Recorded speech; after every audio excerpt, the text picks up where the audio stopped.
pasal yang ke-6 ayat 5 sampai 16. Demikian firman Tuhan yang saya bacakan. Perikopnya adalah hal berdoa, dan apabila kamu berdoa, janganlah berdoa seperti orang munafik. Mereka suka mengucapkan doanya dengan berdiri dalam rumah-rumah ibadat dan pada tikungan-tikungan jalan raya, supaya mereka dapat dilihat orang. Aku berkata kepadamu, sesungguhnya mereka sudah mendapat upahnya. Tetapi jika engkau berdoa, masuklah ke dalam kamarmu, tutuplah pintu dan berdoalah kepada Bapamu yang ada di tempat yang tersembunyi. Maka Bapamu yang melihat yang tersembunyi akan membalaskannya kepadamu.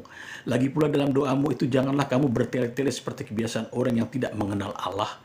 Mereka menyangka bahwa mereka banyak kata-kata doanya akan dikabulkan. Jadi janganlah kamu seperti mereka. Karena Bapakmu mengetahui apa yang kamu perlukan sebelum kamu minta kepadanya. Karena itu berdoalah demikian. Bapa kami yang di surga, dikuduskanlah namamu, datanglah kerajaanmu, jadilah kehendakmu di bumi seperti di surga. Berikanlah kami pada hari ini makanan kami yang secukupnya, dan ampunilah kami akan kesalahan kami, seperti kami juga mengampuni orang yang bersalah kepada kami.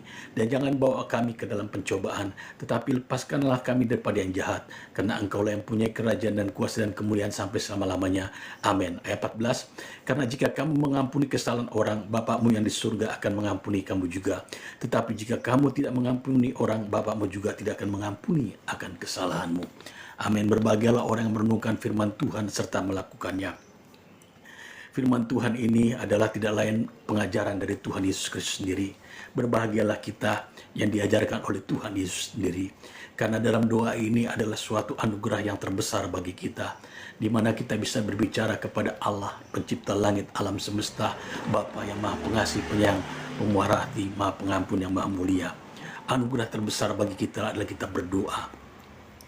Dan doa itu, Bapak Ibu sekalian, Tuhan Yesus mengajarkan supaya kita berdoa dari hati lubuk yang terdalam, yang betul-betul datangnya dari hati kita.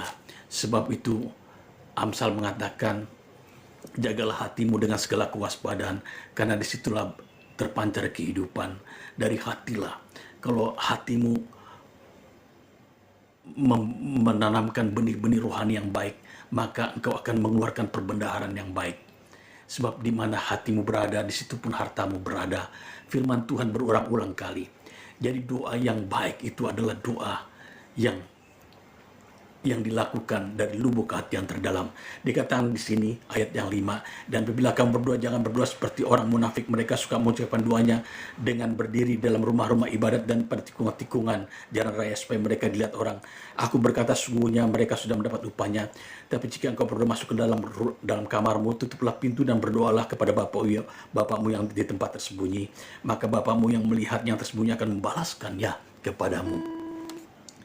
Jadi Tuhan Yesus mengajarkan, kalau kita berdoa, berdoalah sesuai dengan keinginan kita dalam hati kita, harapan kita, permohonan kita. Karena dari situlah akan muncul jawaban-jawaban yang luar biasa, dan mujizat pasti akan terjadi. Ketika Alkitab mengatakan Lazarus telah meninggal selama 4 hari, pada saat Tuhan Yesus datang ke rumah Maria dan Marta, kita tahu bagaimana Maria berkata kepada Tuhan Yesus dengan hati yang sedih, dengan hati yang bercucuran air mata. Dia berkata, seandainya engkau ada guru di sini, mungkin 4 hari yang lalu sebelum dia meninggal, aku percaya dia akan sembuh. Tapi Tuhan Yesus berkata, akulah kebangkitan dan hidup. Tetapi karena begitu keluar dari hati yang terdalam, Alkitab mengatakan, maka maskulah Yesus. Maka dia merasakan bagaimana orang kehilangan saudaranya. Sebab itu dikatakan maskulah hatinya. Itulah kalau doa dari hati yang terdalam. Kita tahu kalau di mana rumah orang duka, pada saat melepasnya ataupun bagaimana, disitulah di rumah duka kita melihat bagaimana hati terbuka, merasakan. Dan Tuhan Yesus berkata, di manakah kau taruh mayat itu? Dikubur Tuhan, sudah ditutup dengan rapi di tempat pekuburannya. Kata Tuhan Yesus, akulah kebangkitan dan hidup. Maka digulingkanlah batu. Dan kita tahu apa yang terjadi. Lazarus setelah 4 hari bangkit dari kematian. Itulah kalau doa kita panjarkan dari hati yang ke dalam. Maria sebelum terjadi kebangkitan itu, saya percaya dia berkata kepada Tuhan Yesus, kata-katanya sangat indah. Kalau engkau ada pada saat itu, tidak mungkin saudaraku mati. Tetapi Tuhan Yesus melihat hatinya, maka masgullah. Begitu juga doa seorang yang mengalami pendarahan 12 tahun. Dia dalam hatinya berkata, asal ku jamah jubahnya saja. Asal ku jamah jubahnya saja, maka aku akan sembuh. Dan mukjizat nyata bagi dia. Terjadi mukjizat kesembuhan dan dia disembuhkan secara total. Dan Tuhan Yesus berkata, imanmu telah menyelamatkan engkau. Bapak Ibu sekalian, doa yang dari dalam hati, lubuk hati yang terdalam adalah doa yang sangat menjadi pusat perhatian Tuhan. Bukan doa yang berkata-kata yang tak bertele-tele seperti Tuhan kata-kata di ayat 5. Ada orang berdoa bertele-tele, tidak apa-apa dia berdoa juga, tapi dia sudah dapat bagiannya.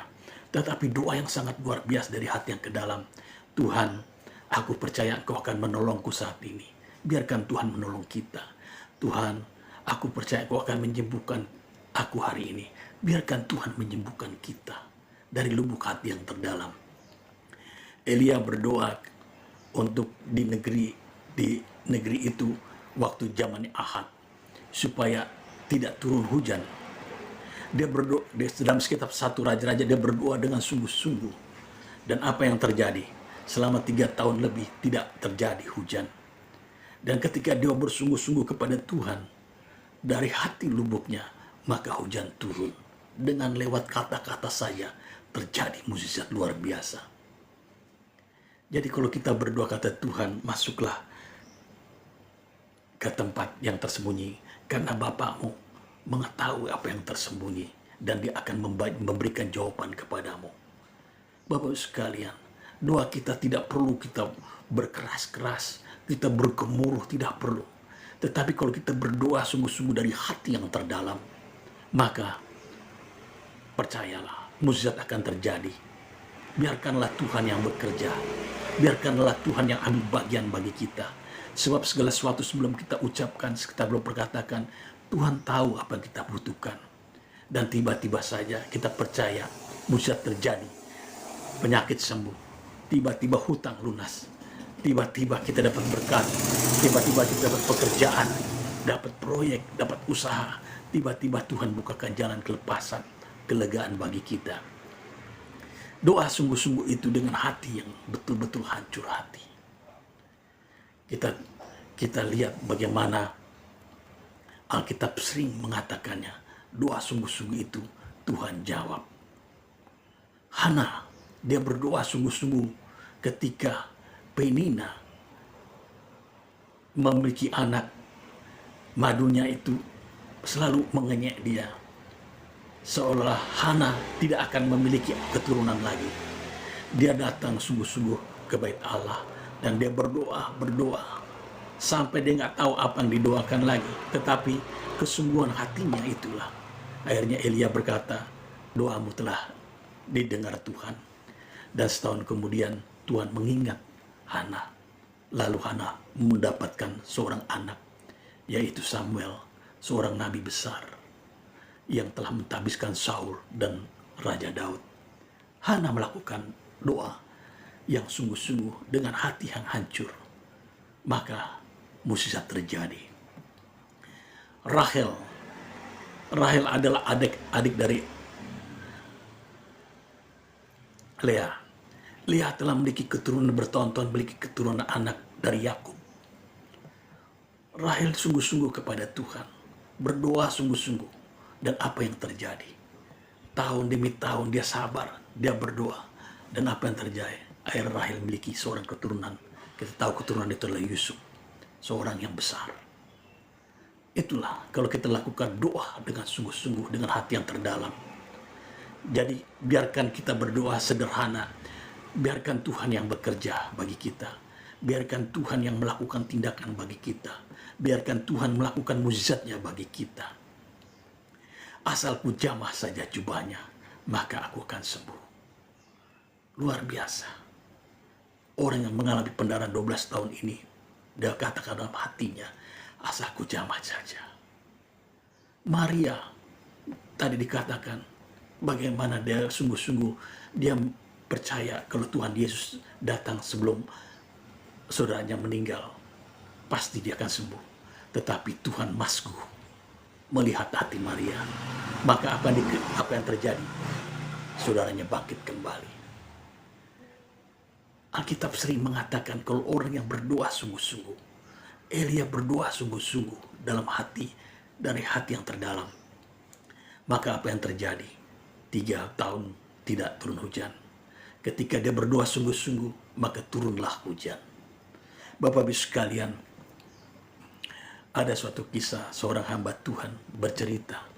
Mungkin saudara tahu seorang hamba Tuhan luar biasa yang dipakai di Eropa, Inggris, sampai Amerika, yaitu Pendeta Smith. Pendeta Smith ini telah mendoakan orang, dalam bukunya 22 orang didoakan bangkit, hidup kembali, dan banyak orang buta yang melihat dan segala penyakit disembuhkan. Dia adalah seorang tukang ledeng. Dia belajar semua dari otodidak, bahkan belajar baca saja dari istrinya. Suatu ketika dia pelayanan pergi jauh ke tempat lain, dan pada saat itu tahun 1800 itu, Bapak Ibu sekalian, istrinya dinyatakan meninggal dunia. Lalu sebelum dikubur, haruslah ditunggu suaminya, Pendeta Smith ini, untuk kembali melihat istrinya yang terakhir kali. Ketika dia sampai ke rumah, dia lihat istrinya sudah dibaringkan. Dia berdoa dengan sungguh-sungguh kepada Tuhan dengan hati yang terdalam, supaya roh kembali. Bukunya dituliskannya. Dan tiba-tiba rohnya kembali dan juga kembali. Istrinya berkata kepada Smith, kepada suaminya, "Jangan kau bawa aku lagi, karena aku sudah di surga bersama Tuhan Yesus di Taman Firdaus yang indah." Akhirnya Smith berdoa lagi, istrinya pun kembali ke surga. Bapak Ibu sekalian, kalau doa sungguh-sungguh tidak ada yang mustahil. Karena doa sungguh-sungguh itu mengandung iman. Walaupun sekecil biji sesawi imanmu, seperti seorang wanita yang mengalami pendarahan ini, asal ku jamah saja jubahnya, maka akan sembuh. Maka terjadi mukjizat kesembuhan. Seperti Elia, dia sungguh-sungguh, maka itu dilihat iman bagi Tuhan, maka terjadi mukjizat. Bapak Ibu sekalian, ada juga seorang perwira yang berkata kepada Tuhan, anaknya mengalami sakit, mungkin akan meninggal. Tetapi ketika Tuhan mau datang ke rumahnya, dia berkata, "Tidak perlu Tuhan, hanya Engkau mengucap kata-kata saja, dan aku percaya anakku akan sembuh." Sebab seorang tentara biasa kalau diperintah dari atasan ke bawahan melakukan ini akan dilakukan ini, apabila melakukan itu akan melakukan itu. Tuhan Yesus melihat kata-katanya itu mengandung iman yang luar biasa. Jadi kita berdoa kepada Tuhan ketika kita mengalami punya utang, berdoalah kepada Tuhan sungguh-sungguh supaya Tuhan datangkan berkat, melepaskan dari segala hutang, supaya engkau bukan berhutang, tapi engkau memberikan berkat kepada orang. Ketika engkau bersungguh-sungguh tidak memiliki anak, engkau tidak mengalami keturunan seperti Hana atau Rachel. Ketika engkau bersungguh-sungguh dari hatimu yang terdalam, maka percayalah mukjizat akan terjadi dan engkau akan memiliki keturunan. Begitu juga kalau engkau berdoa seperti Elia, bersungguh-sungguh supaya hujan berkat datang, maka akan terjadi.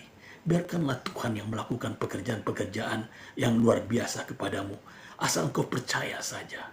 Dikatakan tadi ayat 5 dan 6, "Jika engkau berdoa, masuklah ke dalam kamarmu, tutuplah pintu, dan berdoalah kepada Bapakmu yang di surga, yang ada yang tersembunyi, maka Bapakmu akan melihat yang tersembunyi, akan membalaskan kepadamu. Lagi pula dalam doamu itu jangan kamu bertele-tele seperti kebiasaan orang yang tidak mengenal Allah. Mereka menyangka bahwa mereka karena banyak kata-kata doanya akan dikabulkan. Jadi jangan kamu seperti mereka, karena Bapakmu mengetahui apa yang kamu perlukan sebelum kamu minta kepadanya. Karena itu berdoalah demikian, Bapa kami yang di surga, dikuduskanlah namamu, datanglah kerajaanmu, jadilah kehendakmu di bumi seperti di surga. Berikanlah kami pada hari ini makanan kami yang secukupnya, dan ampunilah akan kesalahan kami, seperti kami juga mengampuni akan kesalahan orang yang bersalah kepada kami. Dan janganlah bawa kami ke dalam pencobaan, tetapi lepaskanlah kami daripada yang jahat, karena Engkau yang punya kerajaan dan kuasa dan kemuliaan sampai selama-lamanya.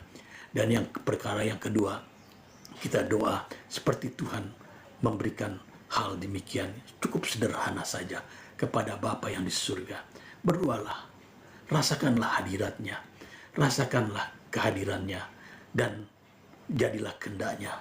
Maka doamu akan, percayalah, akan terjadi mukjizat. Dan yang ketiga adalah ayat 14. Karena jika kamu mengampuni kesalahan orang, Bapakmu yang di surga akan mengampuni kamu juga. Tetapi jika kamu tidak mengampuni orang, Bapakmu juga tidak akan mengampuni kesalahanmu. Inilah yang ketiga. Kita harus memiliki hati yang polos kepada Tuhan, mengampuni orang-orang. Dengan kita mengampuni orang-orang, maka mukjizat akan terjadi bagi kita. Dengan mengampuni diri kita sendiri, maka mukjizat akan terjadi bagi kita. Dengan mengampuni apa yang telah kita perbuat kesalahan kita, maka kita akan mengalami mukjizat. Hal mengampuni itu adalah suatu sangat mendasar. Tuhan Yesus katakan di sini, karena jika kamu mengampuni kesalahan orang, Bapakmu di surga akan mengampunimu. Tetapi jika kamu tidak mengampuni orang, Bapakmu juga tidak akan mengampuni engkau. Mengampuni adalah doa yang sangat luar biasa, Bapak Ibu sekalian. Dengan cara engkau mengampuni, maka engkau akan melepaskan suatu berkat. Jadi hatimu itu, disitulah terpancar kehidupan. Engkau akan mengeluarkan perbendaharaan yang baik. Karena hatimu, kalau engkau mengampuni, tidak ada lagi kedengkian, tidak ada lagi hawa nafsu, tidak ada lagi keserakahan, tidak ada lagi keinginan-keinginan duniawi. Tetapi karena engkau mengampuni, maka engkau akan memiliki perbendaharaan hatimu yang rohani. Biarlah firman itu berakar, bertumbuh di hatimu. Dan sesuai dengan firman Tuhan, baca firman Tuhan, maka akan terjadi mukjizat yang luar biasa. Kemarin saya telah memberikan kesaksian bagaimana seorang hamba Tuhan bercerita, dia kedatangan seorang suami istri yang dilihat istrinya sudah mengalami depresi luar biasa. Dan dia berkata kepada hamba Tuhan ini, dosanya tidak akan diampuni lagi. Dosanya tidak akan diampuni lagi. Dan akhirnya hamba Tuhan ini mengkonseling. Suaminya disuruh keluar dulu, dia konseling. Dan apa yang terjadi? Dia cerita dengan sungguh-sungguh bahwa dia telah merebut, suaminya itu adalah suami dari kakaknya. Dia mencuri, mengambil suami dari suami kakaknya. Maka dia telah memiliki anak keturunan 4. Tetapi dia selalu berkata, dia tidak akan diampuni lagi. Hamba Tuhan ini memberi ilustrasi bahwa Yesus mengampuni. Dia Maha Pengampun, penyayang, pemurah hati. Apapun akan diampuni. Karena merah seperti kemeja akan putih seperti salju dosamu, kotor kayak sebab akan putih seperti domba. Lalu dikasihkan ilustrasi. Ketika engkau mempunyai batu yang besar, kau lempar ke laut, tenggelamkah? Maka dia katakan tenggelam. Kalau engkau lemparkan kerikil ke laut, tenggelamkah? Maka tenggelam. Demikianlah darah yang ditumpahkan 2000 tahun yang lalu di atas kecil juta. Tidak memandang hina dan tidak memandang rupa. Dosamu semua diampuni, mau besar kecil. Karena Tuhan mengampuni. Dia tidak pernah memandang rupa dan tidak memandang kita. Kalau kita datang kepada dia mohon pengampunan, maka diampuninya segala dosa pelanggaran kita.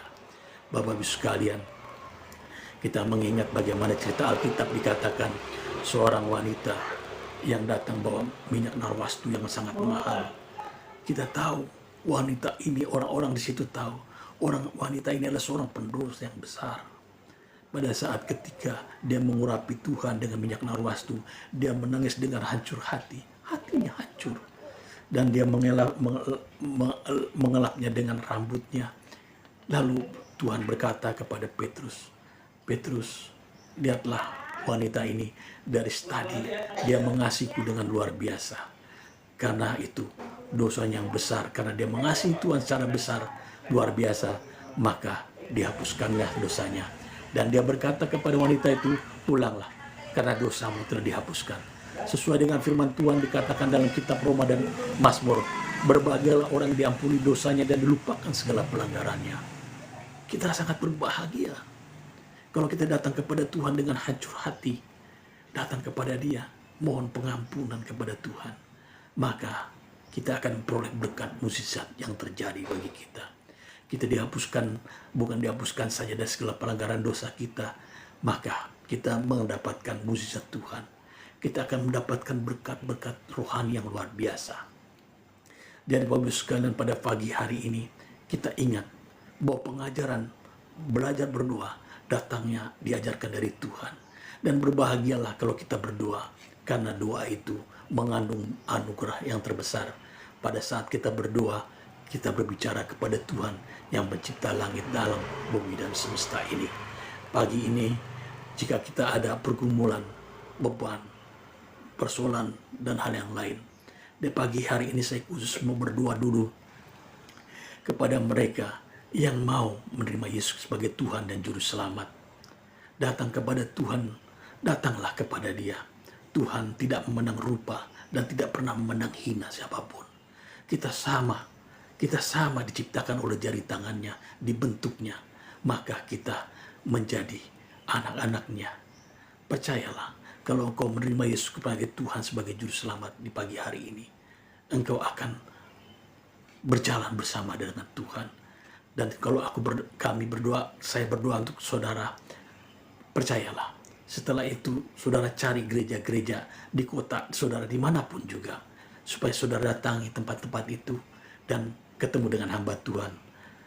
Dan juga bagi mereka yang sakit keras, sakit yang luar biasa di pagi hari ini, saya mau berdoa, dan kita percaya dua orang sehati, besar khasiat dua itu.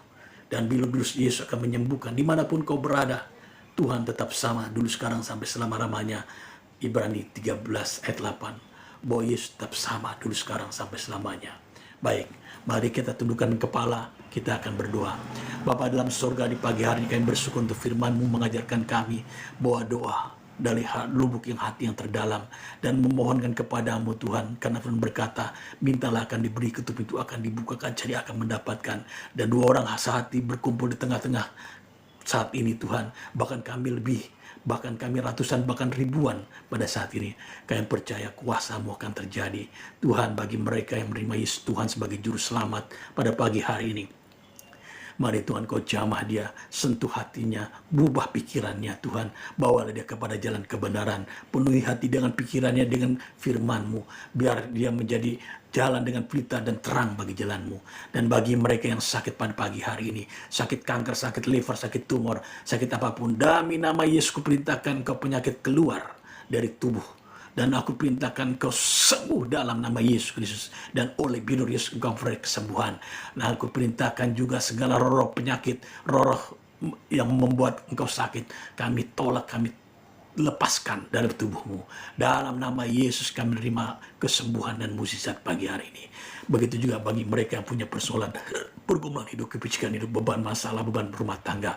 Tuhan bukakan jalan kelepasan. Nama Tuhanlah dipuji dan dipermuliakan. Bagimu segala puji, hormat, dan syukur. Di dalam nama Tuhan Yesus Kristus kami berdoa dan mengucap syukur. Haleluya. Amin. Tuhan memberkati. Selamat beraktivitas. Kiranya sukses selalu. Berjalanlah bersama Tuhan. Haleluya. Amin.